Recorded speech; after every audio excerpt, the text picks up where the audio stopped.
most money advice we receive sets us up to just be average. I've been on the lookout to find out what the top 10% do and how and what we need to do differently if we want to be like them. And so today I want to share a few tips on what the elites do that sets them apart to be able to build wealth and generate income and earn money differently. So if you want to learn these 5 tips, make sure that you stay with me till the end. Number 2 is one of my favorite tips and is a tip that I have used consistently in the last couple of years. So let's get into it. First tip is rich people, or the top 10% of people, build systems.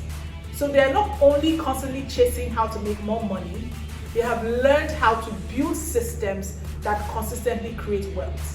Okay, these systems ensure that they earn money even when they're sleeping. So systems could include having assets that are earning money for them, making investments that are earning money for them, getting into partnerships where their money is actually working for them. So if you started your life right now, you're working a job or you're building a small business, that's okay. It's okay to start small. But if you want to really take it to the next level and scale, you need to build systems. Systems that can continue to create wealth for you whether or not you're actually working. So that's number 1. Don't focus on only chasing high-paying jobs. Nothing wrong with that. That's a good foundation.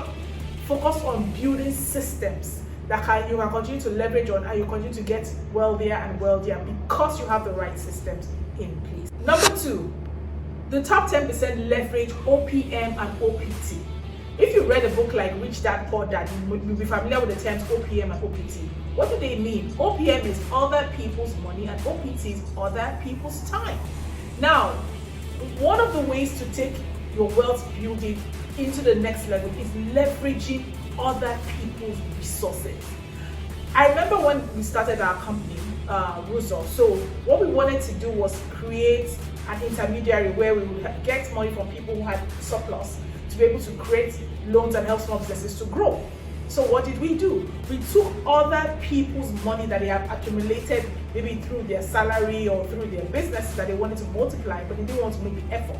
They wanted to earn passive income from it. And we used that money to be able to create loans so that we can make a spread from taking the money to help them to invest in the loans, and then leveraging the loans and earning an interest from it, and then making a margin from the spread. And that's one of the things that rich people do very well. They are able to leverage good debts. Not all debt is bad. Now, if you take debt to buy liabilities, now that is bad, right? But a lot of rich people have mastered the art, okay, of taking from other people's monies and investing it and creating value, and from the value they make a spread so that they can pay back the debt and also have an abundance. So picture this: if you have something that you're doing right now that you know that you're earning an income from, and if you get additional inflow into it, you can actually do 5x or 10x what you're currently doing. That's the power of OPM, other people's monies. So if, for example, on your own, you're able to turn 1 into 2,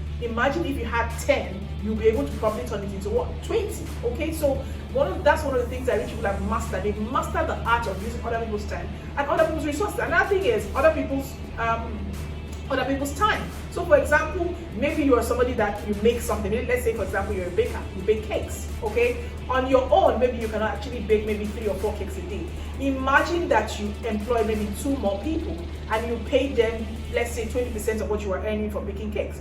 You will all of a sudden be able to bake maybe 6 cakes a day or so, or maybe 8 cakes a day. And all of a sudden you have scaled your ability to earn.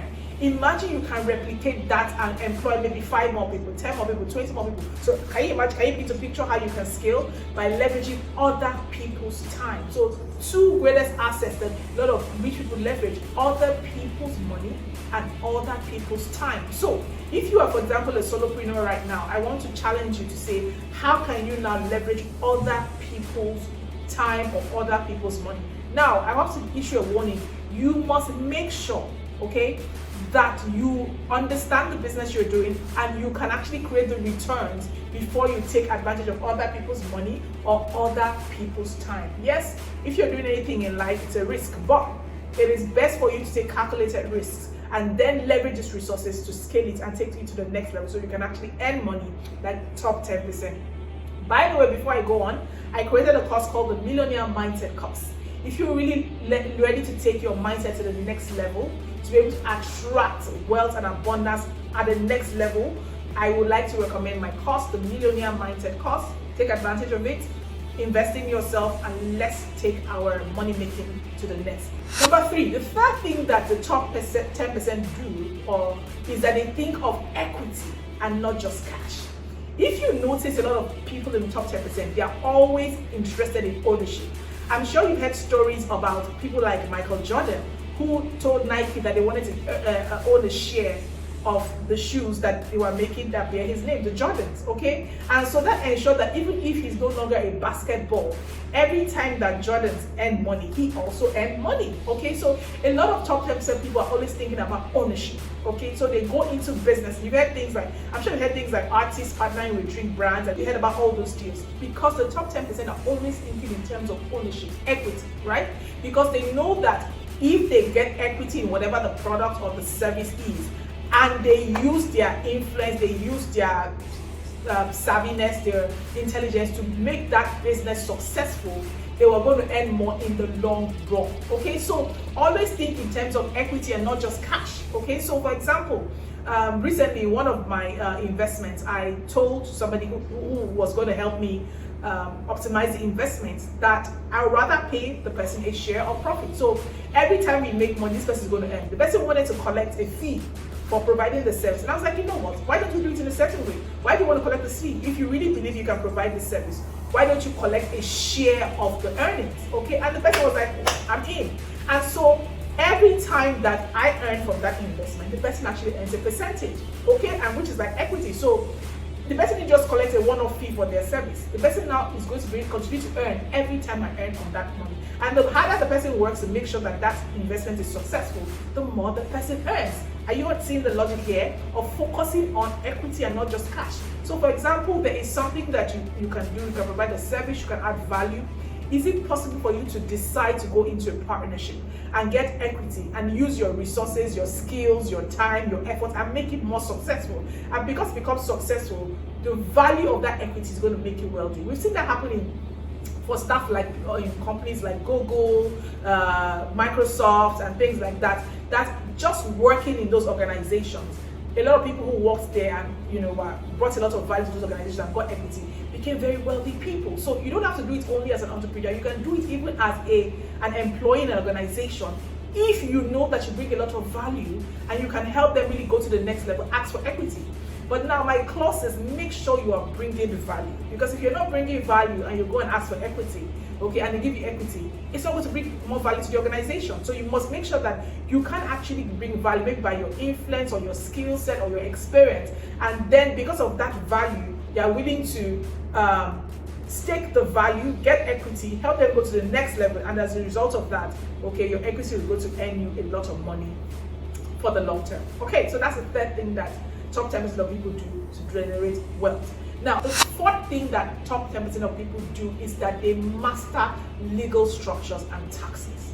One of the things I learned from Robert Kiyosaki years ago is if you want to be very wealthy, you have to be friends with lawyers, with accountants, and with tax consultants. And I took it to mind. And so when we started our company, I made sure that I invested in good lawyers, a good tax consultant, and we have a fractional CFO. So those are things that you need to be able to do if you want to earn top 10%, because these experts, okay, will teach you how to maximize your earnings without having to pay so much as taxes. A lot of wealthy people don't pay taxes. They continue to defer their taxes, okay, and manage their finances smartly. A lot of high-earning people pay a lot of taxes, right? But a lot of wealthy people don't pay taxes because they have experts and people who advise them on how they can maximize your earnings to pay as little tax as possible.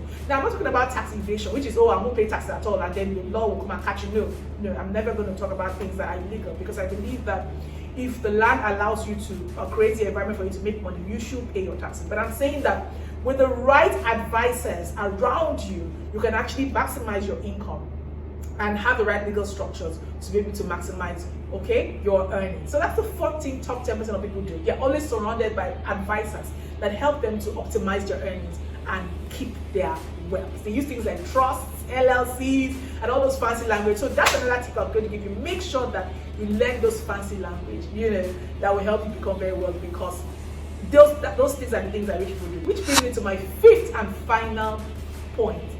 Go for uncommon knowledge. I was advising my younger cousin the other day, who just graduated from school, and I said to him that if you want to be top 10% in your industry, find the hard knowledge that everybody runs from and become a master at that thing. So I said, you know what?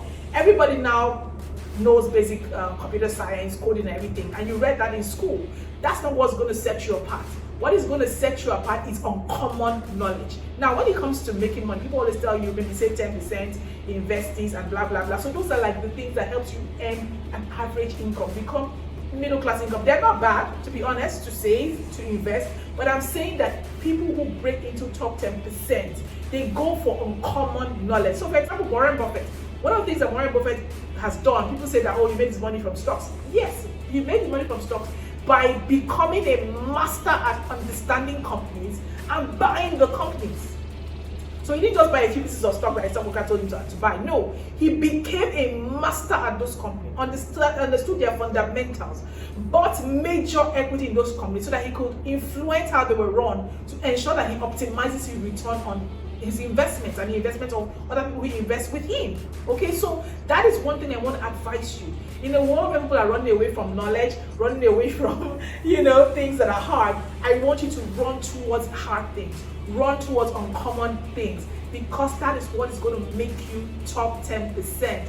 The other day I was saying to somebody that, for example, people like Kobe Bryant or CR7, Cristiano Ronaldo, okay, or Michael Phelps, the swimmer, those people who are the top in their industry, if you went to them, you will realize that they're willing to do the hard things that the average amount of people are not willing to do. So that's my advice to you. Run towards hard things. Don't run away from hard things. Get the uncommon knowledge and set yourself apart. So in summary, you want to be top 10%? Invest in assets, okay? Surround yourself with the right advice. Gain uncommon knowledge and play the long game. Choose equity over cash, and you will see that it will all compound to make you wealthy and abundant. So I have a question for you. What is one financial advice you've heard in the past that you are now beginning to question? I wonder, no, this is not really helping me achieve the goal I want. Let me know. Share it in the comment below. And if this video added value to you, don't forget to like this video, subscribe to this channel, share this with your community, and let us all not just aspire to become top 10%, but actually take the steps to become top 10%. And I will see you again in the next one. Thank you for watching. Bye-bye.